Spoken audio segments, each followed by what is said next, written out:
అప్పుల బాధలు వెంటాడుతున్నాయా? అయితే 6 JVR వారి జాతిరత్నాలు ధరించండి. నమస్తే, వెల్కమ్ టు అవర్ ఛానల్. నేను మిసిరి. ప్రస్తుతం మనతో పాటు ఉన్నారు ఆయుర్వేదిక వైద్యులు సుబ్బారావు గారు. సార్తో మాట్లాడతాం. సార్ నమస్తే. సార్ నమస్తే. సార్, ఈ రోజుల్లో చాలా మంది కూడా ఇష్టం ఉన్న ఫుడ్ తినడం వల్ల కావచ్చు, ఎన్విరాన్మెంట్ వల్ల కావచ్చు, డిఫరెంట్ రీజన్స్ వల్ల బాడీ హీట్ అనేది బాగా పెరిగిపోతూ ఉంది.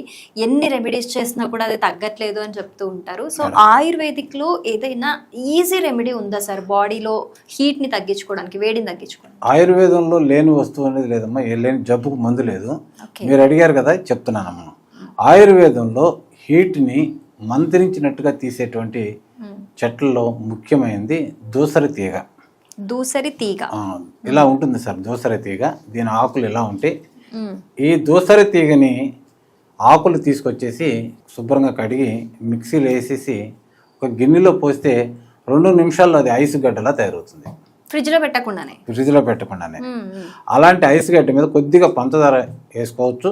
షుగర్ ఉన్నోళ్ళు లేకపోతే పంచదార లేకపోయినా దాన్ని ఒక 2 స్పూన్లు తిన్నారంటే బాడీ లోపలికి వెళ్తుండే కొద్దికి అది కూల్ చేసుకుంటే వెళ్ళిపోతుంది.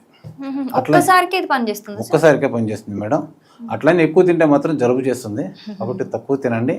ఇది వేడిని తగ్గిస్తూ మూత్రపిండాల వాళ్ళు ఉన్నటువంటి ప్రాబ్లమ్స్ని తీసేసి పైల్స్ వాళ్ళకైతే ఇది అమృతం. పైల్స్ వాళ్ళు లెటర్లోకి వెళ్తే వాళ్ళ బాధ నరకం. అలాంటి వాళ్ళు ఇది కానీ తిని ఒక అరగంట తర్వాత వెళ్తే సాఫ్గా అయిపోతుంది, సుఖ విరోచనం అవుతుంది, చాలా సంతోషంగా బయటకు తిరిగి వస్తుంది. అంటే ఎంత సివియారిటీ ఉన్నా కూడా వర్క్ అవుతుంది? అవును, చాలా సివియారిటీ ఉన్నా కూడా విత్ ఇన్ 1 అవర్లో పూర్తిగా తగ్గిపోయిందండి శరీరంలో. అంటే ఇప్పుడు వారానికి ఒక్కసారి తినాలంటారా? ఏ విధంగా? ఇది అలా కాదమ్మా, మన అవసరానికి బట్టి వాడుకోవచ్చు. ఎక్కువ తీసుకోకుండా రోజు 1 స్పూన్ తీసుకున్నా కూడా నష్టం లేదు. ఎక్కువ తీసుకుంటే ఏమైందంటే అది బాగా శరీరం చలవ చేసి జలుబు చేసే అవకాశం ఉంటుంది అనమాట. కాబట్టి మన శరీరానికి ఎంత అవసరమో అంత గమనిస్తూ తీసుకోవాలి. అవునండి. ఓకే, చాలా చక్కటి విషయం చెప్పారు. అండ్ ఇది ఎక్కడ పడితే అక్కడ దొరుకుతుంది? అవునండి, ఇది ప్రతి సందులోనే ఉంటుందండి, ప్రతి కంప మీద కనపడుతుంది. దీన్ని చూడటానికి కూడా ఆకును గుర్తుపడటం కూడా చాలా ఈజీ అండి. ఇది ఒక రకమైనటువంటి వంకరగా ఉంటుంది. ఇది ఒక రకమైన వంకరగా ఇలా ఉంటుందండి. ఇది మనం ఒక్కసారి చూస్తే గుర్తుపట్టేస్తారు ఇది.